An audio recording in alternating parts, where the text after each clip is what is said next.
Hello, everybody. Gary Stuckey here. Today on Real Music, I've got the one and only Clay Melton, the Houston, Texas based blues rock guitarist and vocalist and songwriter. And he is a blues rock prodigy. And he's got those Texas roots just like Johnny Winter and Stevie Ray Vaughan, Jimmy Vaughan, T-Bone Walker, Freddie King, Albert Collins, Billy Gibbons. He's only 27 years old. He's been playing live for 14 years. Destined to be one of those guys I just mentioned. Amazing talents. I mean, you really need to check him out. He's got a brand new single coming out on February 24th worldwide. It's called Alive on a Wire. Here he is, Clay Melton. Hello, this is Gary. Hey, Gary, this is Clay Melton. Hey, Clay, how's it going? I'm doing great. How about you, man? Doing good. What's happening in your world today? I'm sitting on a fifth wheel out in the hill country in Texas right now at some family's property. We were fixing some busted pipes from a freeze and just kicking it now. I hear you. So you're from Houston, right? Yes, sir. So Houston, hey, go Astros, by the way, right? That's right. Yeah, that's right. There's a lot of awesome guitarists, including yourself, from that area. I'm guessing that probably influenced you growing up, right? 100%. Yeah, I mean, obviously we have a lot of blues history.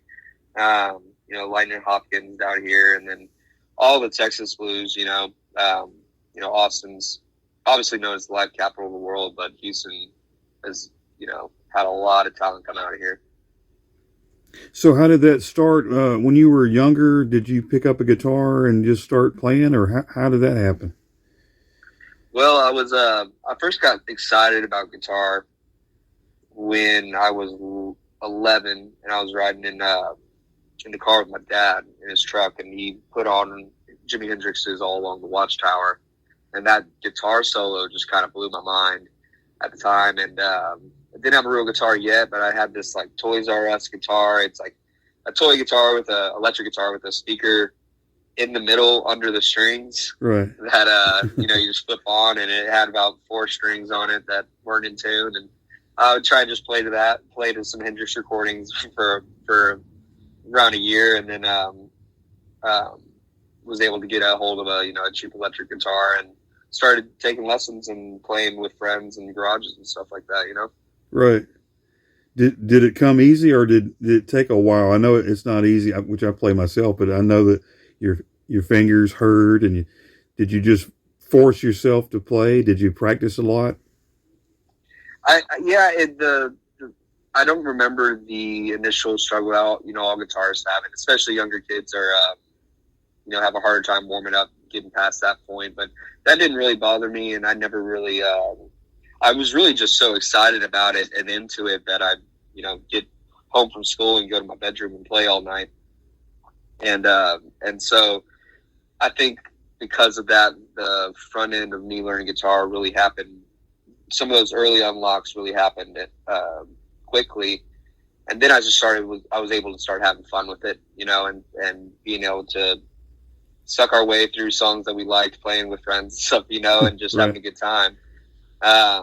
So it was, I think, the initial struggles that everybody has learning any kind of new instrument, even though, your fingers are hurting and stuff and it's not sounding the way you want, I was still just excited to be trying to do it, Sure. Yeah, I understand that.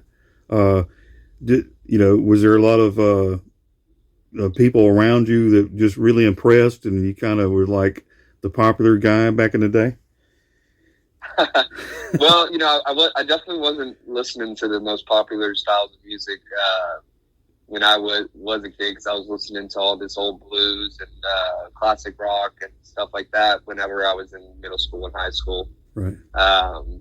But, it really was from probably, sixth grade. I started riding over to my buddy Kyle Tomcheson's house, who Kyle's now our tour manager when we're on the road. Nice. And still one of my best friends, and he's a great artist himself. And he was on the drums, and I would ride on my bike with my guitar on my back and a little practice amp balanced on the bars. And and we'd go jam in his garage all day long. And so it was more time spent doing that. And then once I was in high school, in 8th grade, my dad started taking me out to these open mics in Houston, that I couldn't get in on my own. And he introduced me to players in town at these jams and stuff. And that really was a big learning step, Right.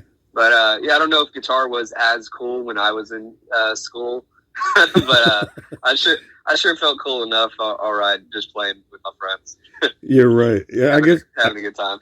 It's according to what all your friends are listening to, and back in the day, there's no guitar on Backstreet Boys. I mean, you don't think about guitar. I'm just saying. I'm just saying. But yeah. So after playing for a while, so how did you get your first big break? When did you get noticed? Well, as far as like what felt like a big break growing up, it was stepping past just doing, crawfish bowls and block parties that me and my buddy used to do. And then we advanced to open mics and met, older players who, taught me a lot of lessons in jam environment and how to play with other people on stage. And then actually a venue we still do shows at, that we have a show coming up at soon. Do was one of the first venues to give me, what I would consider a legitimate opening slot for established artists. And that did a lot as far as getting us our foot in the door, and as far as other venues in the region, Texas go. And Do and all the people over there, Steve's side that runs it, are great people. And actually, we still choose to do to play over there, at least once a year and have a good time with it. And so, being influenced by all these artists, who would you say that you are most similar to as far as your influences? Interesting. I think, there's aspects of almost like a rockier John Mayer approach, because I think that, a lot of stuff, what I've always liked about John Mayer, besides some of his hits, is just how he brings in, he plays rhythm guitar the way I enjoy hearing rhythm guitar, and then his leads are the same boat.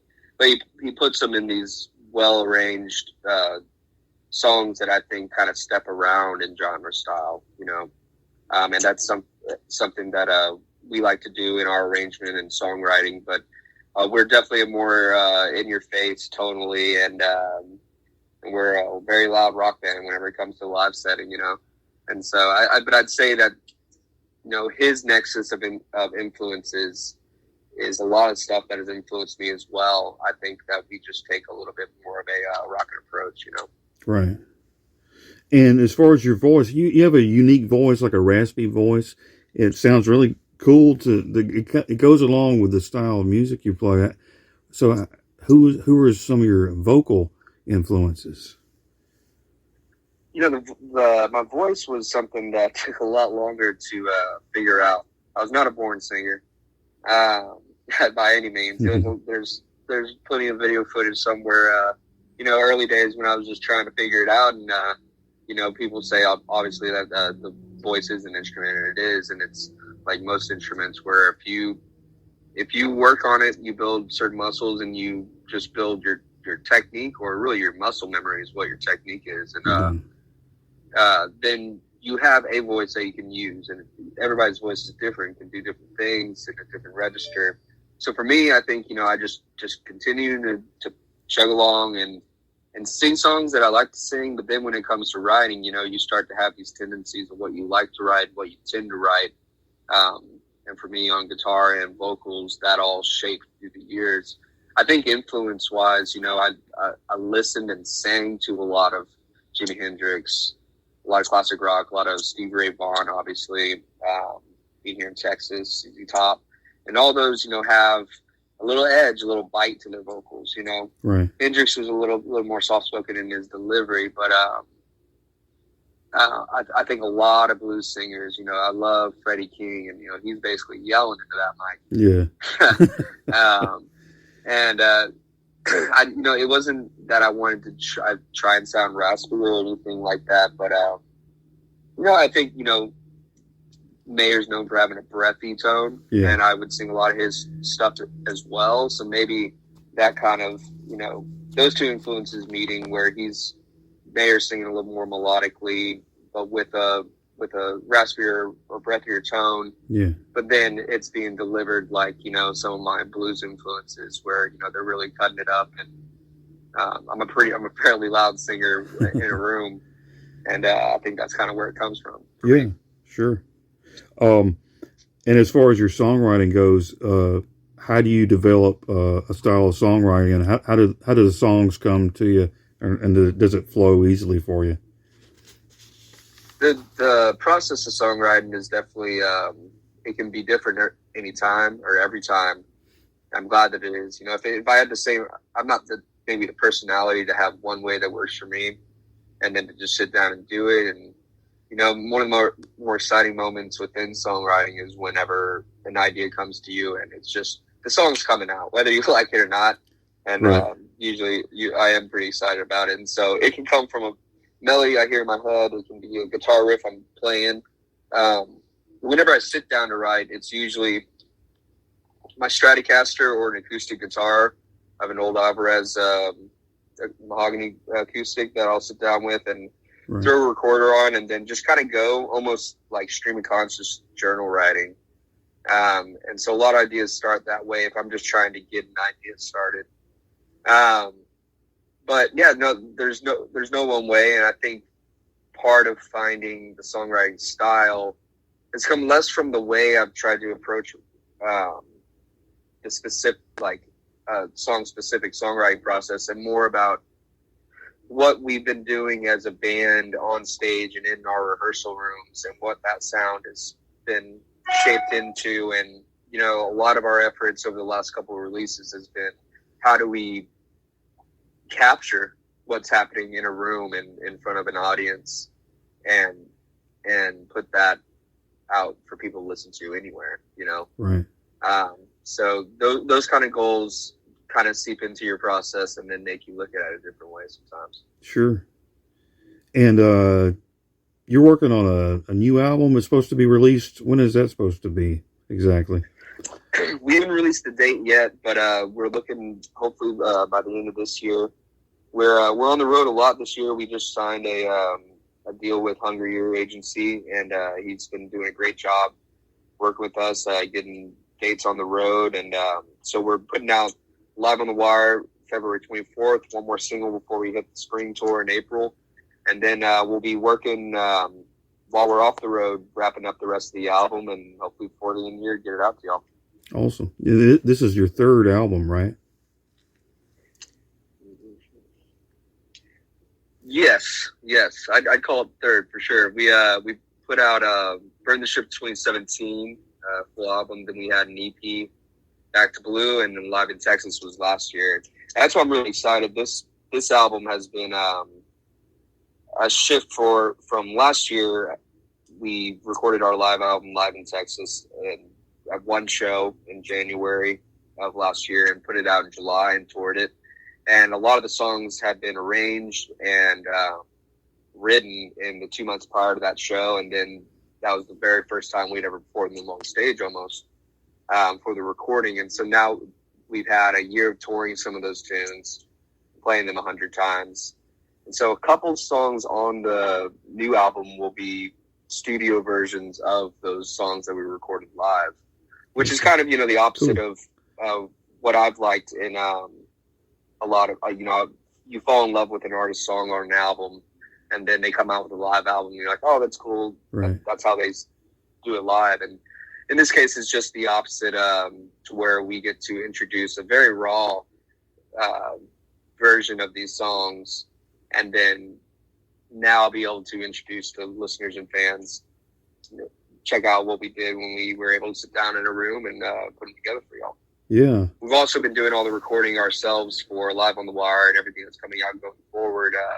My living room has been a drum studio for the last couple months, and so I'm very proud of the work the band has put into doing the recording themselves, and then our producer Sebastian Cure in Colombia mixed everything, and really happy with the direction he took the mix and how we came out with it. Yeah. What I heard, I got to hear the Alive on a Wire, and it's awesome, man. Sounds really good. Oh, thanks, man. Yeah, it's Appreciate it. well, I was gonna say it was Melton my phone. Melton my phone. No, but I mean it's really good. I mean, and I know you have a great time playing on the road. Tell me about some of the experiences you've had playing out there. What's the best moments out there playing?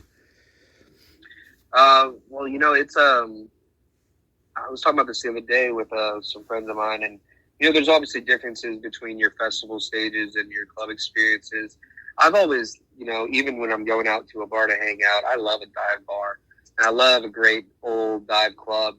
There's just a feeling about it. But also, I love the opportunity when I get to see an artist that I like in a smaller, intimate setting.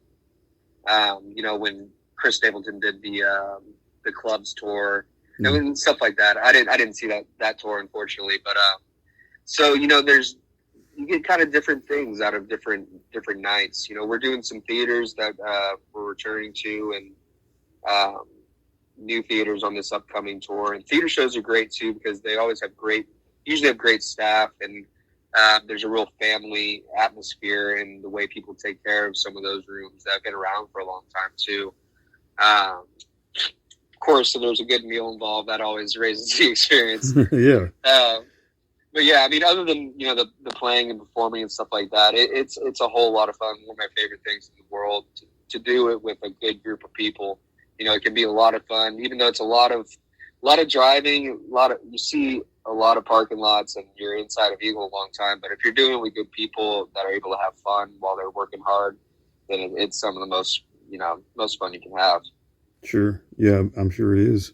But the new single, Alive on a Wire, to be released on February 24th, and then you got another one coming out after that. How can fans find out more about you? You can go to our website for tickets and information on anything. It's claymelton.com. And then we're on social media on all the accounts as just Clay Melton Music. Alrighty. Well, thanks for chatting with me today, man. I'm excited for you, and what I've heard is amazing, and I'm looking forward to hearing more from you. Maybe I'll see you out there someday. Yeah, thanks a lot. Well,